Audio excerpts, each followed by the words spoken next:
The United States under the Articles of Confederation, immediately following the American Revolution, is going to be in a lot of crises.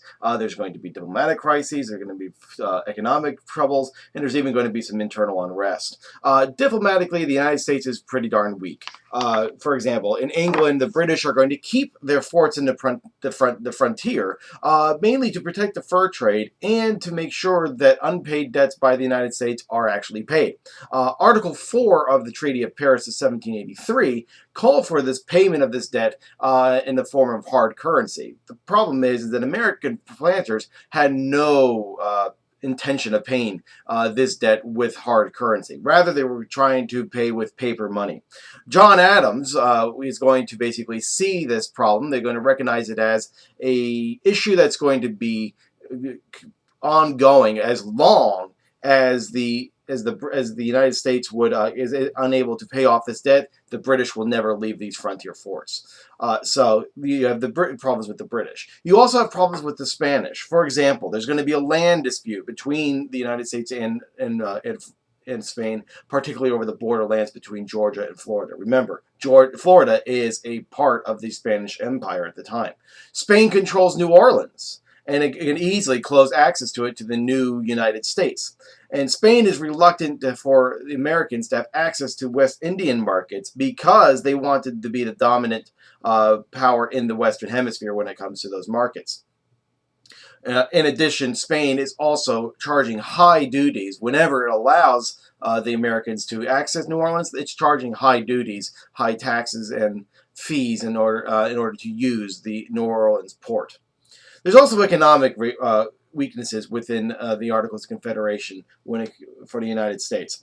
For example, during the Revolution, of course, the British are going to close off all of its markets towards the Americans. I mean, that's just a logical step.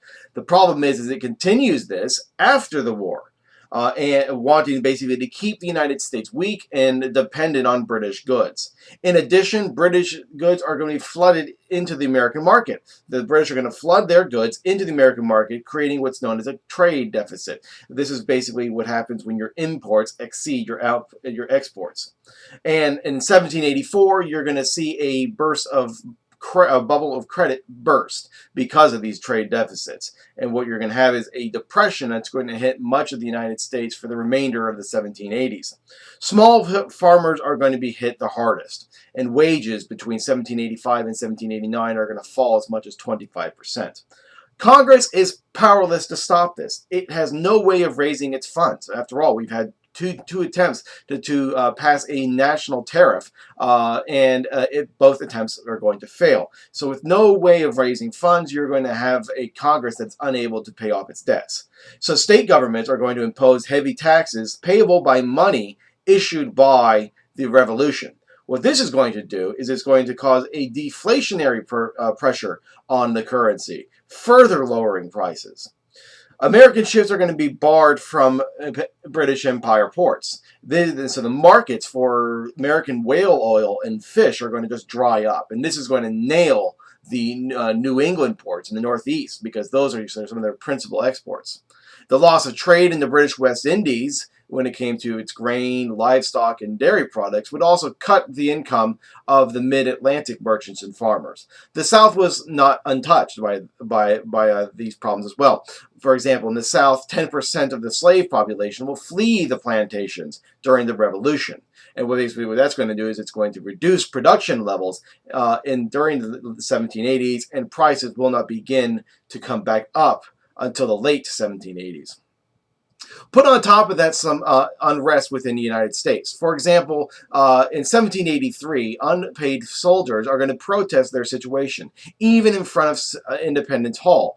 And it's going to actually force the Continental Congress to flee Princeton. They refused to fight if the war continued. And they even tried to make George Washington king. This is what's called the Newburgh Conspiracy. And on March 15, 1783, Washington is going to address his officers about their concerns. And he famously is going to take out his address and he's going to take out his glasses. And he tells his officers that he had grown blind in the service of his nation. And his point is well taken. And it's very, it's not as subtle as it sounds. His point is being that he suffered exactly the same hardships, served every day of the revolution, and he did not get paid. Of course, he didn't get paid because he forwent his entire his salary. He said he doesn't need to be paid. It's more of a duty for him. But Washington calms the nerves of these rebel soldiers. But 3 years later, in 1786, we are going to have a major rebellion, what's known as Shays' Rebellion. In the fall of 1786, farmers are getting foreclosed on their lands in Massachusetts, and they're getting thrown in jail. Farmers are going to demand that the state legislature pass laws to temporarily suspend these imprisonments and these seizures, but the demand is refused. And so 2,000 farmers in Massachusetts, are going to shut down the courts. And they're going to ring the courts and they're going to shut them down. Why the courts? Well, that's because that's where all the foreclosure orders are going to come from. When you foreclose on your mortgage and you foreclose on your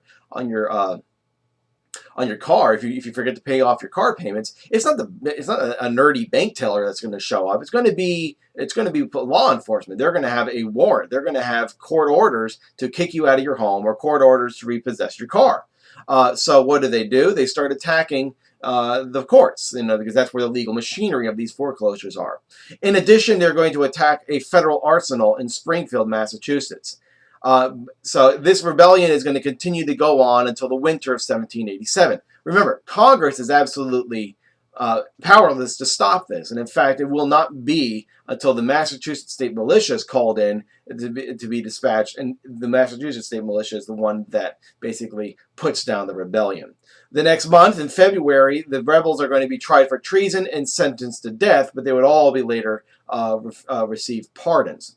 But the rebellion is going to help convince that many of our founding fathers that there needs to be some sort of reform for the Articles of Confederation. Even George Washington, we typically think of him as most apolitical of the founding fathers. He definitely has political experience, but we usually don't hear much from him. Even he says that there needs to be a little, they needs to have some reform of the Articles of Confederation. So the Shays Rebellion begins in Massachusetts, put down by the state militia of Massachusetts, and it's going to discredit the Articles of Confederation because it proves that the national government cannot protect the American people.